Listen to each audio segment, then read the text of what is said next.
There's a lot going on in this movie. It was like I was watching it for the first time. I like this movie. It has a special place in my heart. Very close to my heart. This was a good one. I want to like this movie. What?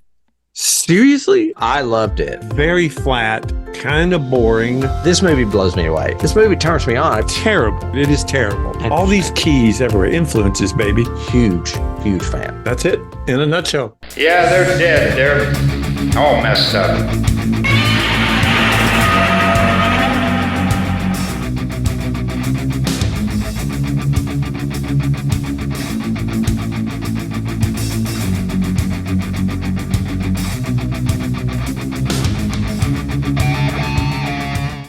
Hello out there in YouTube and podcast land. You have reached Johnny Has the Keys, where we talk about horror movies and science fiction films and those key elements that lift and separate them from the average genre fare. Are you new to us? Well, welcome to the deranged ramblings of two somewhat older gentlemen that have known each other for centuries. We ramble on like Anne Rice novels, where they talk and talk and talk about movies in this case. And of course, if you are coming back, you already know our shenanigans, and that's why you're here. I am here with my good friend David Horton. He is my co-host, and like I said, my elder vampire. That would be me. Yes, definitely. Good to be back. And it's going to be a good week. I kind of am curious to talk about today's topic, but we usually start with what we've been doing in our genre week or anything genre related that we did. When I have weeks like this that have a lot of projects or a lot of deadlines and a lot of stuff, I usually go for my comfort food. And that's what I did rather than challenge with something new and fill my head with yet more connections and keys. I went back to something I watch all the time and have watched several times, which is my favorite Marvel movie. Do you hazard to guess which one that is? I think I've told you before. The first Avengers movie? Marvel. The second Avengers movie. Oh, Age of Ultron. Winter Soldier. The second Captain America movie. I was going to say that's not an Avengers movie. Not the second Avengers, the second Captain America. Okay.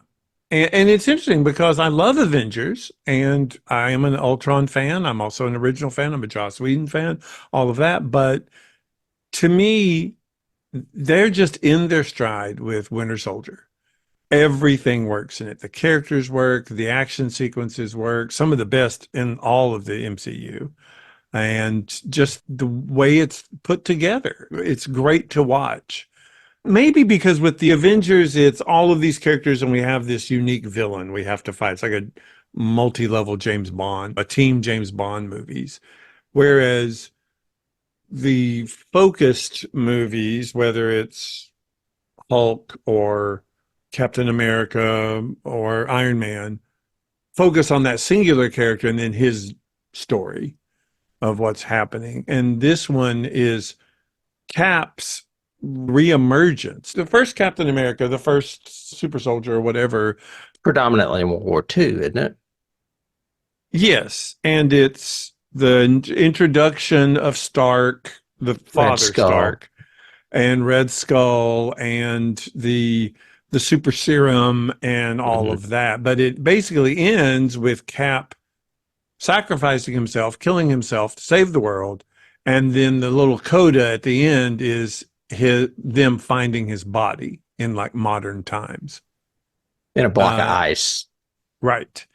And so this is his resurgence and his reacclimation to the world. What do you do? It's really interesting. I looked at a review of it and the guy was saying, well, remember, all of these characters are thinking about Cap and everything he did during the war, and he's got a monument in Washington, D.C. at the Air and Space Museum just dedicated to him and all of this. Yet 72 hours ago, he was sacrificing himself in a plane over Antarctica or whatever. And so it's his journey of being alone into acceptance, which I thought was really cool. When everything around you is falling to pieces, you've lost your history, your life, your whatever, your time zone, our time period, and you've lost the girl of your dreams. She's died. It's so funny. I don't mean to digress, but we were having a vampire conversation before this, and it's very similar. Sometimes vampires go underground for a while. When they come back, everything they knew was gone, and it's new. Right. And it's very much what Steve Rogers did, being suspended in ice for 40 years or however long it was. Yeah. Yeah. And the 72 hours thing is wrong. It was, let's say, a few months because they've had the Avengers already. But he's alone now and dealing with that. And this is the fall of S.H.I.E.L.D., which is great. And so ties in, if you ever watch Agents of S.H.I.E.L.D., if you ever get around to it, it ties into that series so well. And it's so cool the way they tied the movies into the series before they just denied the series and said it wasn't canon and it never happened and blah, blah, blah. Well, you certainly worked a long time to make it work. Well, why did they deny it? It's on Disney Plus. It is, but is it? Yeah, I've been watching it. It may be now, because I know for a while there they were saying no. And even Feige was saying it's not part of the MCU. Well, I've been watching it. Good. But anyway, that's what I did. I went back to old school comfort of a great superhero movie that tells a great story. The CGI still holds up. The action sequences are great. It's an excellent plot revision or revelation of all the stuff that leads further into the MCU. So I went to homeschool. What did you do? Oh my gosh, what did I do? Well, I went into the dark and scary land of reboots. Ooh. Okay. And it's hard for me to give reboots a chance. And every once in a while, one will come along that sparks my interest. And I mean, we've had some failed ones recently, some spectacular failed ones. They tried to reboot Texas Chainsaw Massacre on Netflix, tanked. They tried to do The Exorcist Believer with Ellen Burstyn coming back. It tanked. They did a Pet Cemetery one with David Duchovny. It tanked. Mm-hmm. And I mean, if you don't believe me, folks, go to Rotten Tomatoes and look at the reviews on these. They are almost in the single digits. So I decided this one had my curiosity and I wanted to see it, and I watched the First Omen. Oh, okay. This surprised me a great deal. It's been getting positive reviews, which is one of the reasons I was surprised. And I wanted to see if it was a suitable prequel. And it is. I think it's not bad. It is a prequel. So it is set in 1971 in Italy. Before. So it's a prequel to Damien's birth in the first movie. Yes. Okay. And the researchers, I don't have the writer, but the director is Arkasha Stevenson. Don't know her that much because she's only done television. However, she has directed shows that I've liked. One of them was Legion, and one of them was Channel Zero, which is very scary to me. And I don't know if it was her or the writer. The writer, actually, one of the writers' names is Tim Smith, which really cracked me up because when I saw it, I was like, I didn't write this. They did their history, though. They did their research because there was apparently a lot of riots and stuff going on in Italy in 1971, and all that shit's in the movie, too. Okay. It relies on atmosphere and tension instead of a jump scare, which is very similar to the first movie. There are a couple of jump scare moments in it, but I mean, it's not a jump scare movie like Friday the 13th or anything. The music is great. It doesn't go into that choral, bombastic Omen music that you remember until it's appropriate. And when it's appropriate and it comes in, you're like, yes, this is great. La, la. Yeah. Da, da. La, la. Exactly. La, la. The movie stars Nell Tiger Free. It stars Ralph Ineson, who we've been seeing a lot lately. He's the father from The Witch. Didn't we see him last week in something? Yeah, we saw him in The Green Knight. He played the Green Knight. That's right. Mm-hmm. And then it also has Bill Nighy, who we know as Davy Jones from the Pirates of the Caribbean movies, amongst other things. Synopsis is a woman starts to question her own faith when she uncovers a terrifying conspiracy to bring about the birth of evil incarnate in Rome.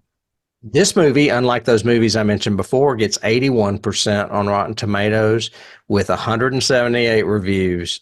I think this is fair. I might even nudge it up a bit to like an 85. Hmm. Because I enjoyed it. I did not dislike it. It was a refreshing breath of air to the standard horror crap that comes out. And considering that it's a reboot or a part of a franchise, that's even more refreshing because most of the time those suck.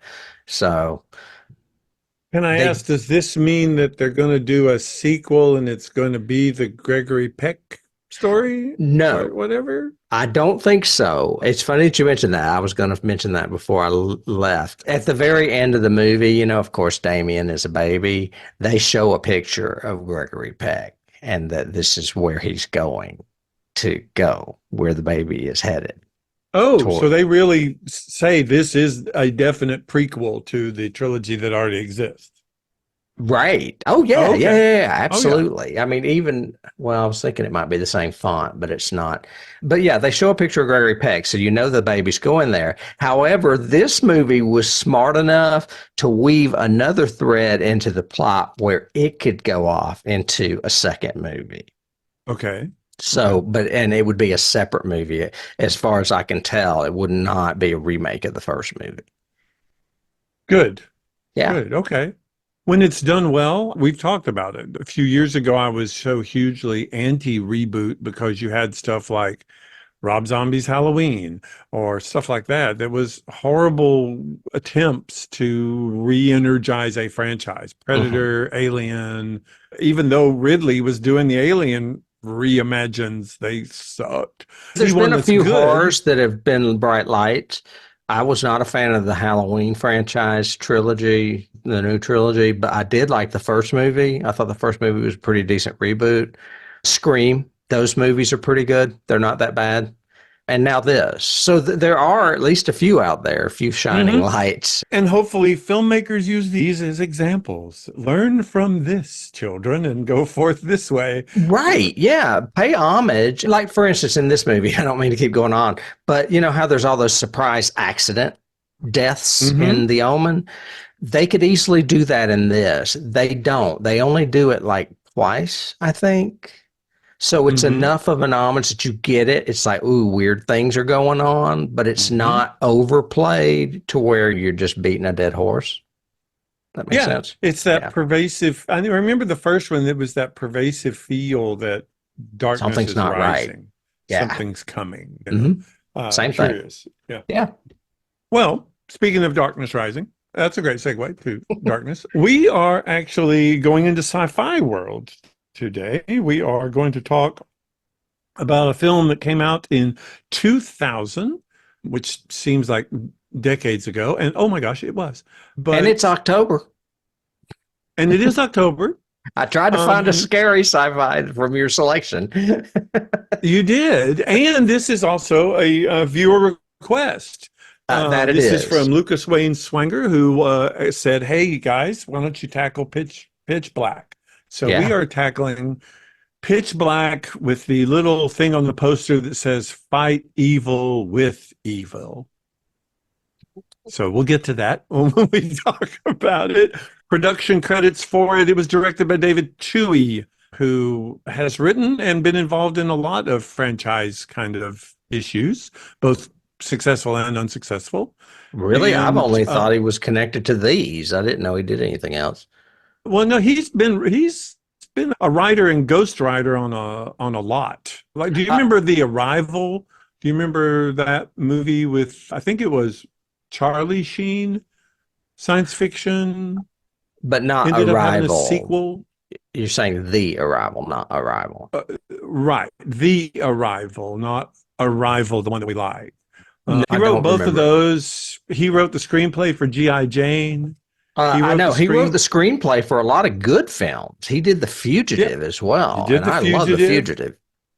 Fugitive. He did, but also some good, bad. He did Terminal Velocity. He did The Arrival. Well, and he So also did the Riddick movies, which followed this, and I don't think they're very highly regarded either. no. Okay, Although I have not seen them, I've just me read either. synopsis and stuff like that. It was the star vehicle for Vin Diesel. It has a pretty good cast. We'll get to cast in a minute. Basically, the storyline is you have a transport ship which has several people in cryostasis, and it is hit by micrometeorites and forced to crash land on a planet. The captain is killed, the first officer is killed, which leaves the pilot essentially as the new captain of the ship. Among the people that are survivors there are I guess a Muslim preacher or an imam or something like that, and some acolytes that are on their way to New Mecca. You've got a couple of engineers. You've got a very wealthy sort of, I guess, Collector. well, yeah, a collector, a merchant. Got a law enforcement officer who turns out to not be that, who is who is transporting a prisoner who's been recaptured, and they're bringing him back to reserve his sentence. And that prisoner, of course, happens to be Riddick, who becomes the title character of the subsequent sequels, and he is played by Vin Diesel. Yeah. They on the planet they encounter a lot of hardship because it's a planet that has 3 suns that rotate constantly. So it's a very barren wasteland with no vegetation, no water, none of that. They do find a mining outpost that has a water processor that they can start to get some water. But then suddenly they realize there's indigenous species of creatures that live on this planet. And when a solar eclipse happens, we go to pitch black night, and that's when these photosensitive creatures come out to play. Had you seen this movie before? I have. I mistook it for when I saw it. I could have sworn I saw it when I lived in Sandersville, but that was the 90s. And this movie didn't come out till 2000 something, 2000 exactly. And I was living in Washington, D.C. by then. So I'm sure I rented it. I did not go see it in a theater, but Okay. I probably rented it on DVD and watched it. And honestly, when I first saw this movie, I thought it was pretty good. I was not disappointed with it. On a rewatch, I see things that bug me a little bit more. But as far as originally, it was a pretty decent popcorn movie, at least. Yes. Yeah. I think it's an elevated B movie. I think I remember watching it originally and saying it didn't fall down into my could have been category because I still thought it was a pretty good, decent little movie. I don't think it expanded a lot. I think it has a lot of tropes and a lot of keys to it, but it was performed well, shot well, pretty much a good story. The action sequences work, the CGI and the special effects work, except for some of the flocking stuff, which looks like it's bad Disney animation almost. Sort of thing. You mentioned David Twohy was also a screenwriter. He didn't write the screenplay to this. This was written by the Wheat brothers, Jim and Ken. And I don't know them from anything except the fourth Nightmare on Elm Street movie, The Dream Master, which to me is when Nightmare on Elm Street started taking a hard right into stupid. Yeah. This is better than that. In my production notes, I do have that this was originally, the original concept came from an entertainment guy from Interscope called David Madden. And his initial premise to throw to them was these travelers visit a planet with multiple suns where it's perpetual daylight, but when an eclipse happens, ghosts emerge. And that was his initial pitch to them.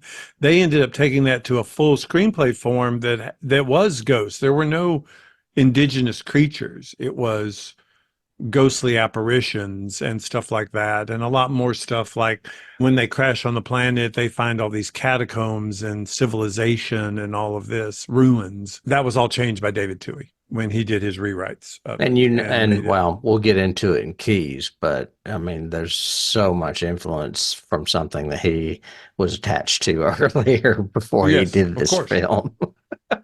Yes, right. Of course. So we both say, yeah, as a B movie, pretty good, and works as a sci-fi, popcorn thriller. Was it scary to you? Probably the first time I saw it, I probably was, but not this time, no. I think the element to this that is missing is it's not as scary. It's not scary to me. I didn't have any, even the jump, like there's one big jump where the kid's body falls in foreground, and there's lots of skittering creatures in the background or in the foreground where people are turning and trying to catch them in their It's a lot of flashlights. CGI and it's a lot of fast movement. There's no stealthy monster creeping up in it. Right. They do a lot more stealth with the Riddick character than they do with the monsters. Yeah. And it didn't scare me. There wasn't I don't know, there's an element missing there. And it's in the screenplay, I think, of how do we create tension and suspense and get us to that point where it's really scary. And they didn't get there for me in this. Although it's still neat to watch a great big high angle shot and you see them with their flashlights on and all around them are 100 creatures that are just kept right out of range with the Yeah. flashlights. And I like the creature design. It's Creature like design I thought was great. it's like you took an alien xenomorph and combined it with a pterodactyl and just smashed them together. Basically. Exactly. Yep. Exactly. But were there scenes that you liked? I mean, one of the ones is the one I just mentioned. I call it the nighttime trek, but when they're trying to get the battery supply to the drop ship and they're wearing the tubes, the LED tubes, and trying to, ward off the creatures because the creatures are photosensitive, so they don't like light. The collector dude panics, breaks off, and ends up unplugging the LED lights and putting them all in jeopardy as he gets eaten. Yep. I think the scenes that stick out to me more are where they're trying to give more realism and drama to it. Like, I like the scene between Riddick and Johns when you realize Johns is a drug addict. And maybe it's not between Riddick and Johns. Who is there when he just gets through shooting up? Carolyn, the pilot. Actually, you're right. It is Carolyn Fry. Sorry, not Riddick, because there's not really many Riddick scenes that I love. Yeah, he doesn't have a lot of dialogue either. So. No, you're right. It's Carolyn discovering that what Riddick said is true, that he's not really a cop. He's a bounty hunter, and he's also a drug addict, and he let your friend die that was impaled on that rebar because he wanted die in pain because he wanted to keep those drugs for himself. That's something that sticks out to me. It's like, oh, they're trying to put something into this screenplay here. I like that. Yeah, I thought it was interesting that's another one of my scenes I like. I also like the scene precursor to that, which is the scene between her and Riddick, where she gets some backstory on him, and he tells her, why did your friend have to scream so loud and so long? They bookend each other, both those scenes, because one's where she finds out and then the other's where she encounters him. Yes. I just found it really interesting that they focus on some good scenes like that, but then every other character in it is basically just cannon fodder. Yeah. We don't know enough about them. We don't know enough of their history. They don't have a conflict with any of the other characters, really. They got rid of one of the best actresses in it. Claudia Black is phenomenal, and they got rid of her quick, which I didn't What do you understand. know her from? She's from Farscape. Okay. She's in all of Farscape, and she also I think was in Stargate, the series. Yeah. She joined it for a brief season or two. She's a sci-fi fan favorite. And they squander Keith David, who is probably one of the better actors in the movie. They don't really use him that well. Agreed. And he's the survivor at the end. Yet he didn't really. I mean, he basically just goes around chanting religious rigmarole, and that's it. I'll pray for you. But in doing some research, I found out one of Twohy's production notes was he said, I was dealing with 3 actors who all thought they were the lead. And that led to a lot of ego issues on set. So it's interesting that Vin Diesel and Rhoda Mitchell and Cole Hauser all thought they were the lead. In the original, the Riddick character dies in the original screenplay. That would have probably been better. They have liked killed that. her. They should have killed him instead of her, and I think it would have been a better movie. Yep. And Yeah. it was an easy switch to do. Hmm. Just switch their entire characters at the very end. Yeah, that's all you had She to do. goes back for somebody like Jack or somebody like that, and Riddick goes He to save redeems her. himself from being a Yep. criminal and Yep. dies as a sacrifice for the lives of the others. That would have been perfect. They really Would have been screwed that up. yeah. We always Would have been rewrite these good. things when we talk about them. We do. Yeah. Why didn't they call us in the script Yeah, session? yeah, it's unfortunate. But it was much better received than anyone thought it would be. Yeah, And it was a decent hit, if I'm not mistaken. it was at the Yeah. time, and it was definitely a star vehicle for Vin Diesel. Mm. It definitely elevated his rep and everything else a lot. So much so that I found out that he traded part of his joining Fast and Furious when it came back. I think Fast and Furious 4 or whatever is when he comes back to the franchise. I have Part no of that idea. renegotiation was he got the rights. He personally, as a producer, got the rights for Pitch Black and Riddick so that he could make the sequel. So that was interesting that he used his clout at the His time clout. to say, I want to do this franchise. I want to build this franchise out. Because he's been an executive producer on all of the sequels, even the one that hasn't come out yet. There's So another one? there's a fourth that's coming. Yep. Wow, I didn't know that Yep. because the second one did not do well at all, and the third one is marked slightly higher than the second one. Yes. Yeah. So, And I've got interesting. thoughts about that when we get to Keys about why, just based on reading the synopsis of them Okay. and thinking about it. Well, so a good segue to cast is we've got three egos saying that they're the lead. Agreed. And I have to say, we talk about B movie actors a lot. And I mean, Nicolas Cage is one of those that balances. Sometimes he does something that's almost Oscar worthy, like Moonstruck. And then he does a shit ton of like B grade horror movies, and only one will be decent. I put Nicolas Cage slightly above a B actor. I put Jason Statham slightly above a B actor for the same reason. Agreed. However, Agreed. Vin Diesel to me falls along the lines of some of those other wannabes, like Jean-Claude Van Damme and Steven Seagal. I'm like, I don't know why. I mean, I have not, granted, and everyone out there, please don't throw rocks at me. I have not seen the Fast and the Furious movies, all 10 or 20 of them, however many there are. So, I mean, they're just not something I'm interested in. And if he's great in them, okay. But I doubt he is any better in them than he is in this. Would you equate him as a B movie actor, even though he does some yeah. A-list films? Oh yeah. There's So maybe two- he's in the category of Nicolas Cage too. I don't know. interesting. In the past few years, The Rock has also garnered a lot of attention and praise in films and all that in his Disney association and has propelled his career a lot. But I equate The Rock and Vin Diesel very similarly. They always play these standard, atypical, proto-human strongmen. And then there's a third one, he was in the stripper movie, guy stripper movie. Channing Tatum. Channing Tatum has switched to comedies. And he's actually had a couple of really good comedies. Now, The Rock has done comedy too. Yeah.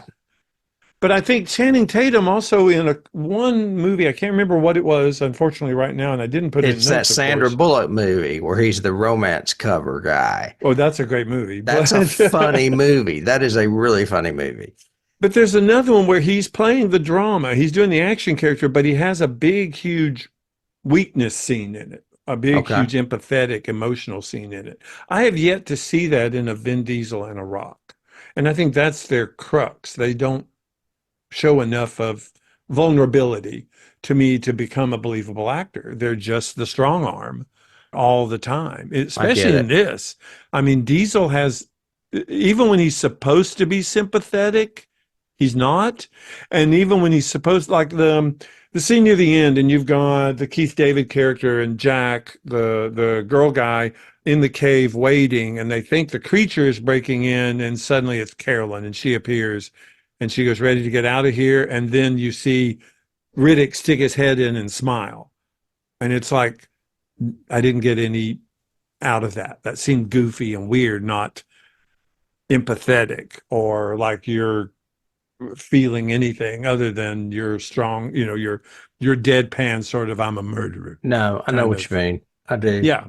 So I think that's the issue I've had with Vin Diesel is I have in any of the Fast and Furiouses that I've seen and anything else that he has done, I haven't seen him show any levels as an actor. No, and this is I've got him down as being in Fast and the Furious and being in sorry, my dogs are barking, the Guardians of the Galaxy movies, and I'm like, It's why one did they line, cast three him words. in that?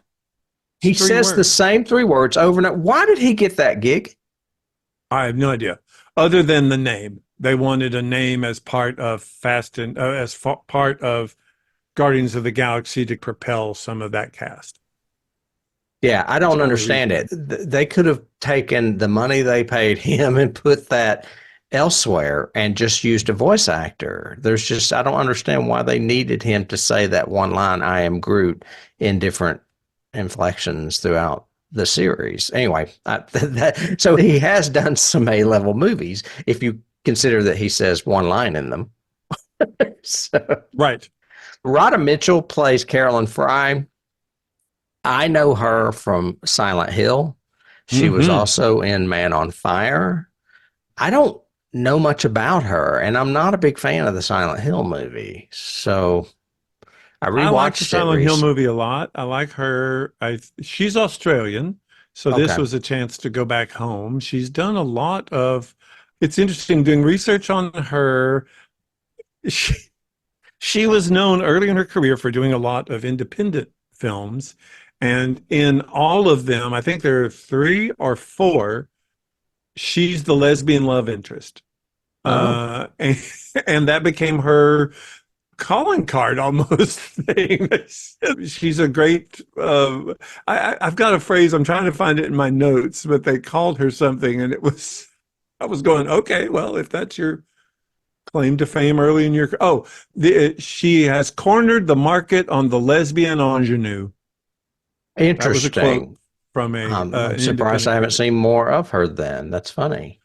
Um, she was in a sitcom in Australia. Then she got into film in Okay. general. Her biggest hit to begin with was called High Art. Came out in '98. I've seen that. That's got Ali Sheedy in it. Yes. It's just been a Yep. long time Yep. since I saw it.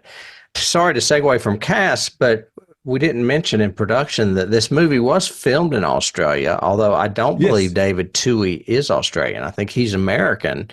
Did they He just is. go there for the locations? Mm-hmm. And Yep. was she cast because of that, or was she was more of an American actress that went back, I guess? Correct. As a matter of fact, in an interview, she said that I read, she said one of the reasons for doing this movie, because she had never done a science fiction film or anything like that, or an action film, but it was a chance to go home and visit friends for a few months. Okay, because So, the reason I mention that is some of the lesser characters are Australian actors, and I'll get to that yeah. when we get to them. Okay. All right, so that's what we know of Rhoda Mitchell. Cole Hauser plays Hmm. William J. Johns. As soon as I saw that name, I went, I know that name.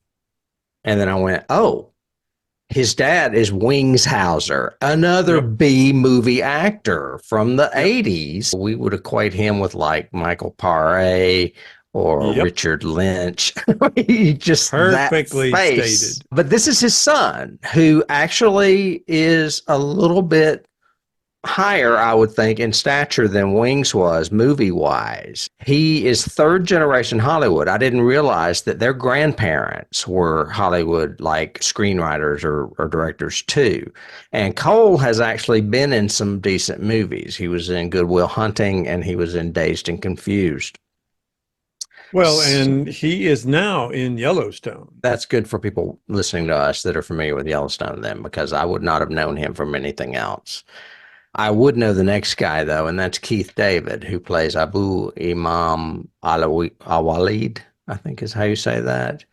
Keith David, we know best as Childs in The Thing, which Mm-hmm. we've already covered twice because we love that movie so much. However, I just saw him in something very recent that blew me away, and it's only a bit part, but it's a movie called American Fiction. Okay.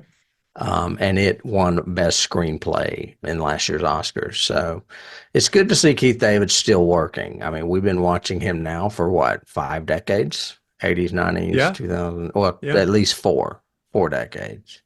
But they waste him in this. They don't really use him in this, and that's a shame. The thing is, they don't give him, his character has no. I'm working on this vampire play, and we're doing a lot of what's the spine of your character? Why are you in this play? What's your reason for being here? What's your niche, I guess, or niche?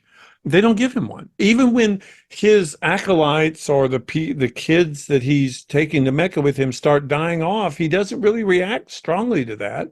He screams over one scene with one, and then he's suddenly 2 hours later saying, "Let's go." And there's no. They gave the Claudia Black character, who I don't even know her name because they killed her off so fast. She was obviously an engineer and a welder, and she could fix things and yada yada. But they give him nothing. Shaza is what they call her. Shaza. Okay, cool.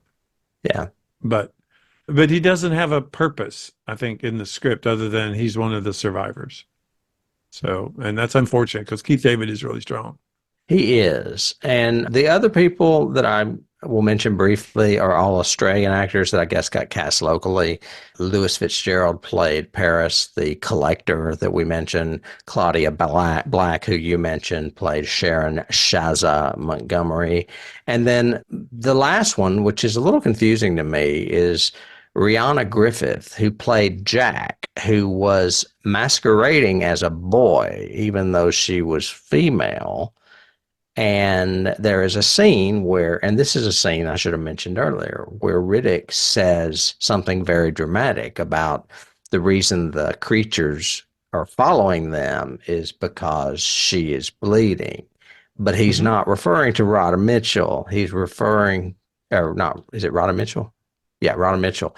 He's referring to this young boy who is actually a girl, I guess, on her period. And my question is, how does he know that? Because of his special mirror eyes, Tim. He can see things. People I was like, does he don't have know. like a super sense of smell like these animals? Or did he see something in a trash can? I mean, I don't understand how he knew that. They think should it have was set that up.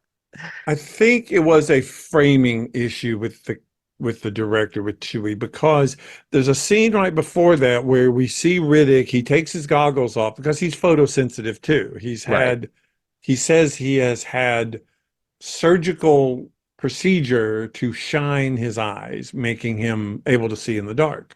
Mhm. But that means that bright light blinds him and hurts him. Right. Anyway, he pulls off his goggles, yeah. and he sees things much the same way. I think that was an issue of optics. I think it was wrong. He sees things similar to the way the creatures see, and I don't think that should have been the same at all. But anyway, he's looking, and he sees two or three of the creatures, and they stop and turn and all focus in the same direction. And he turns and looks, and you see a shot with Carolyn in the foreground and Jack in the background. And then a few minutes later, he says it's because she's bleeding. And if it had just been framed on Jack, it would have worked. But it's a two-shot. And I think that's an issue in editing or in the way it was shot, that we are confused about how the hell would he know? But he knows because he watches the creatures watch her. But we don't get that. I didn't get that at all. But okay. No. So anyway, she was played by Rihanna Griffith, an Australian actress. As far as awards, this movie, the Science Fiction, Fantasy, and Horror Saturn Awards, nominated it for Best Sci-Fi Film of the Year. It lost to The Matrix, which makes sense, but also Phantom Menace and Galaxy Quest were out that year too. So The Matrix beat all of those guys. And there's various small award nominations and wins, but not many. And it is not on the 1001 movies you must see before you die list. So Nope. that's what Nope. I have for cast and awards. The only trivia or watch notes I have on this are, one scene I did like the crash. I thought the whole opening of this was a pretty good hook, with the captain being killed and the way the crash happens and her willing to sacrifice all of the cryotubes to save the ship and the first officer telling her not to. I was going So to I thought ask you about the opening because I was wondering how much of the science they got wrong. Well, yes, there's a I mean, like, I don't lot think of you could that. just jump out of a cryo sleep into an action scene. I think that would be kind of hard. Yeah.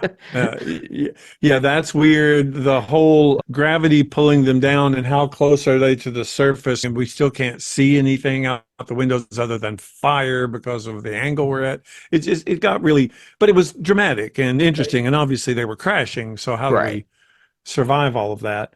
Another one that's just a non-entity in it who was interesting was and I don't even know his name or the actor's name, but he was the black bearded guy who was digging the graves, who ended up being the first one killed by the predators. The one that gets pulled down in the hall. Yeah, Oh. he had an interesting character arc to him just because they gave him the option. I mean, they gave him the scene where he shot another survivor thinking it was Riddick. But there was something at least interesting there rather than the Claudia character or the Keith David characters. So you just reminded me of another scene when they think it's Riddick or they mention him and then they cut and show a long ways away him sitting on top of something with like an umbrella and a drink. And I'm like, what? What is that? It looked like Dale in The Walking Dead up on top of his Winnebago, only it's Vin Diesel up on top of a piece of equipment. Well, that was Relaxing. the collector guy's perch. That's where he Okay. had set up when they all went exploring everywhere, the Okay. ruins. So that's why he was up there, but it was just no one And sees him. drinking his booze too, or his whatever he Right. had. And no one sees him. I was like, are you for real now? You would see that. Yeah. Okay. There's Yeah. not a lot on that planet. You would see a guy sitting on top of a piece of equipment drinking something with an umbrella. Anyway. And the only other thing I've got is is I think that Cole Hauser reminds me of Matthew McConaughey's younger brother. He just looks like a McConaughey to me, I think. Yeah, he doesn't look as crazy-eyed as his father. Wings Hauser always looked crazy-eyed to me. Yeah. Yeah, I think he's much better. I agree. I agree. And I can't think of a Wings Hauser movie I like. Can you? But production-wise, we're so evil. It was popular enough that, like we said, it's part of the keys are the sequels. That's the first section of keys I would put in here. The Chronicles of Riddick and Riddick, which came out in 2004 and 2013. And in 2024, so 11 years later, they're doing Riddick Furia. So, oh my God, is it going to be on a planet like Mad Max? Well, hopefully not, but the base, and I said I would mention it. So the issue I have with Chronicles of Riddick and Riddick is both of them become huge political thrillers. So you've seen them? I thought you said you hadn't seen them. No, I read a synopsis. Oh, you read synopsis of okay. And they're huge political thrillers because it turns out that the line in this, it's like retconning. The line in this where Jack says, how do I get eyes like that? And he goes, well, you pay a prison doctor to give you a shine job or whatever he says, blah, blah, blah. That turns out to be wrong. That's a lie because he is one of the few surviving members of a race from the planet Furia called Furyman, I guess. And they have this special abilities. One of them being these eyes. The other one is this whole disjointed thing he does where he's able to dislocate both his shoulders and pull his arms all the way around. And strength, endurance, yada, yada, all this. So he's already changed what we know from the first film to one of these other Correct. They sequels. changed all of that in the sequel, Chronicles of Riddick. That sucks.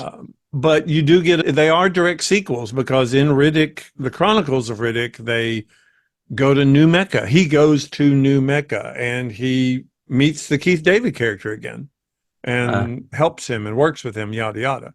And in Riddick, he's again on the run, but now he's like the head of this entire empire. He's like their king, but he has to go find his roots and goes, it gets really, even reading the synopsises, I don't see how Vin Diesel could carry that character. And I don't see how they could keep I don't want to give another key away yet, but how they could keep the traits that are in this movie all the way through these three other movies. Of him not speaking, of him being the stone face, I can survive anything, man, a few words. Yeah, there you go. Okay, keys. Do you want to do your one that you're saving? Because I have a feeling I know what it is, and you probably have a lot of information on it, huh? It's Rambo. Oh, this is Rambo. This is First Blood, called Pitch Black, and then the later ones are called Riddick, R.E. Rambo. It is this very soft-spoken guy who refuses to give in to authority, refuses to answer questions about himself, has this dark past that we don't know. But First Blood is so much better than this. But it's that whole mythos, and then building that character into this superhuman savior of various peoples or races or planets or whatever. Oh, wow. So that's okay. I get it. I totally get it. It's not what I thought you were going to say. Oh, what did you think I was going to say? I thought you were going to say Alien 3. Yep. Which is...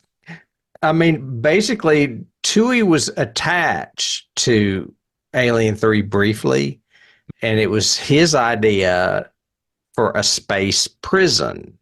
Yep. And the character of Riddick was a woman in an early draft of this script, very much like Ripley, which sounds like Riddick and probably has the same amount of letters in it. This movie...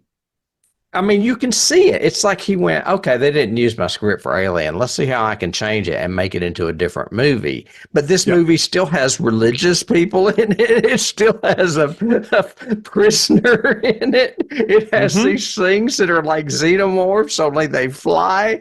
I mean, the whole time I was watching it, I was like, how did I never put that together? Until I was researching this film before we recorded today, I was like, I had no idea how closely these two films were related. Well, Alien the original, because you land on an unknown planet, there's a monster there's distrust among all the characters, so much you end up putting yourself in more peril because you freak out or can't handle the terror that's happening. So I can't handle the terror, man. Let's put her in charge. No. Aliens, same way. Yep. That's funny.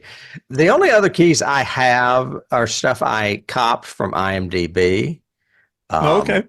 One of them, which I think I just rewatched again recently, and I don't really buy it at all. But Vin Diesel compares this movie to Shane, the George Stevens movie from 1953.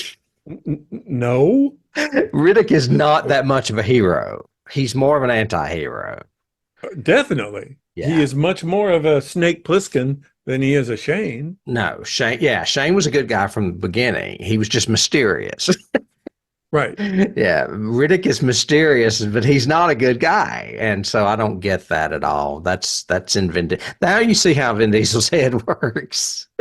Well, I've got that in here, similar to play off that one, which is the Clint Eastwood poncho-wearing Westerns, where he's this quiet, silent guy who comes into town.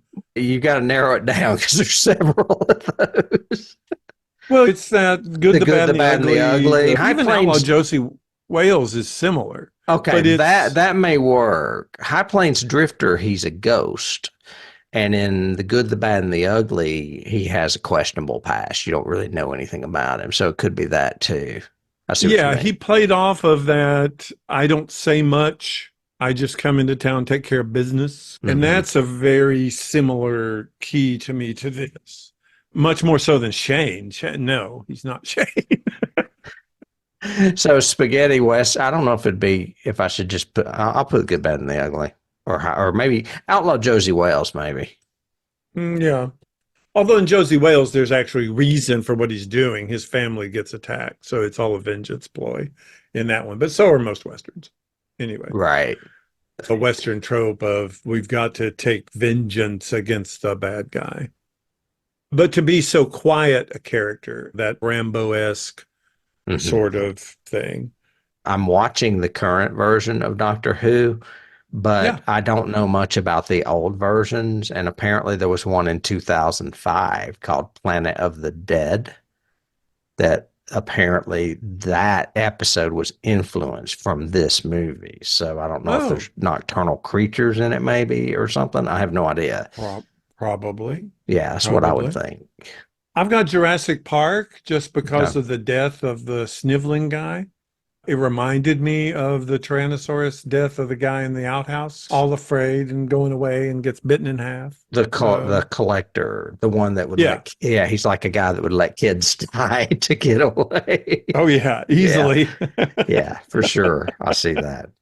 And then this one you may know, but it says the planet with many suns and having perpetual day is an idea that came from a book by Isaac Asimov called Nightfall. Yeah. Oh, I didn't get that one. Yes, that's a great one. Yes. Okay.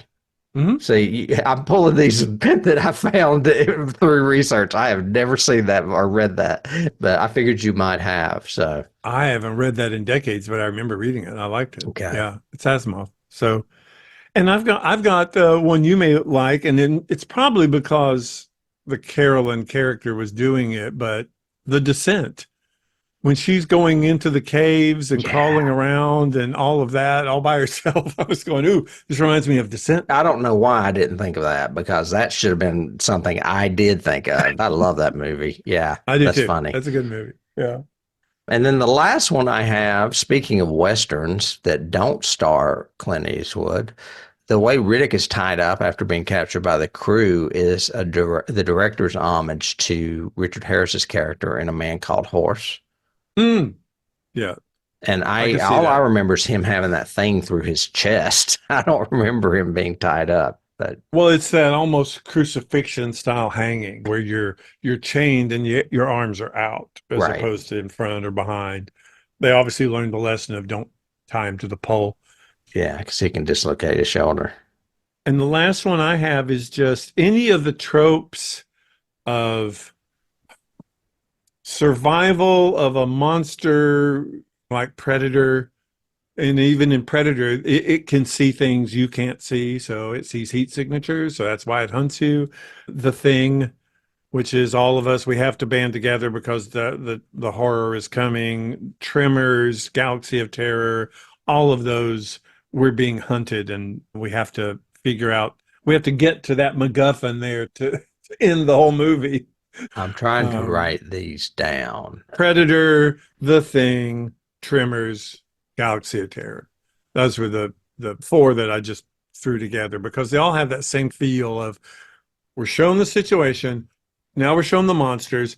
Oh, they're killing us one by one. We've got to go trek across somewhere else to get somewhere and work together. It's not like Alien, where Alien was mostly came down to Ripley. Ripley has to try to put everybody together and save everything. Honestly, out of all of those you described, Tremors fits that description best.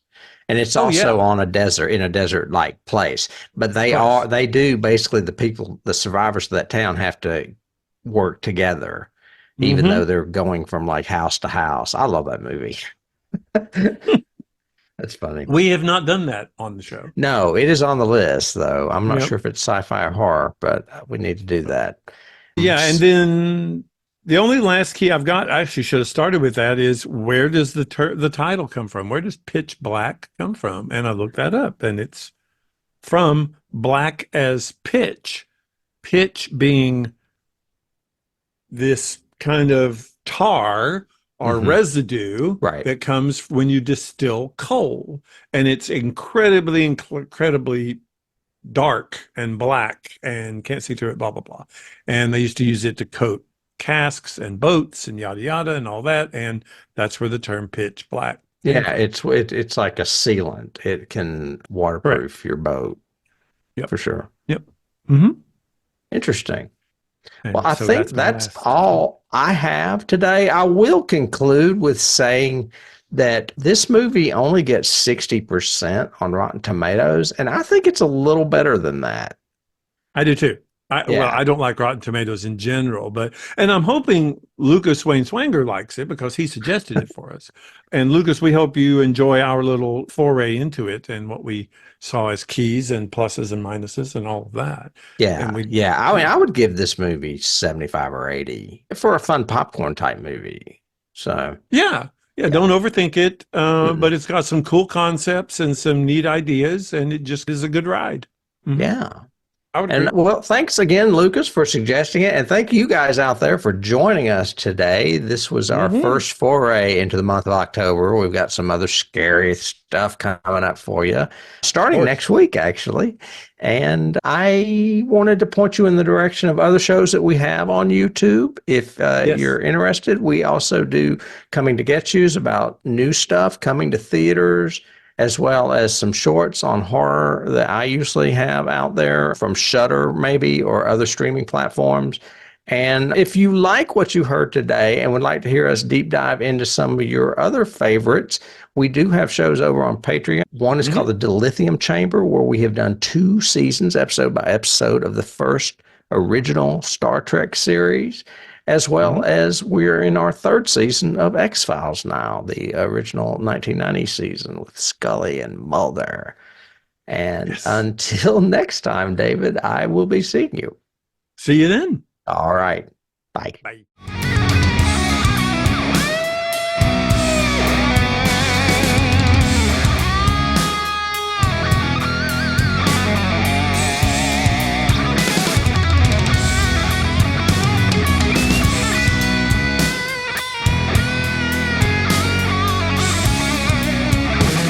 You can't start the car. Johnny has the keys.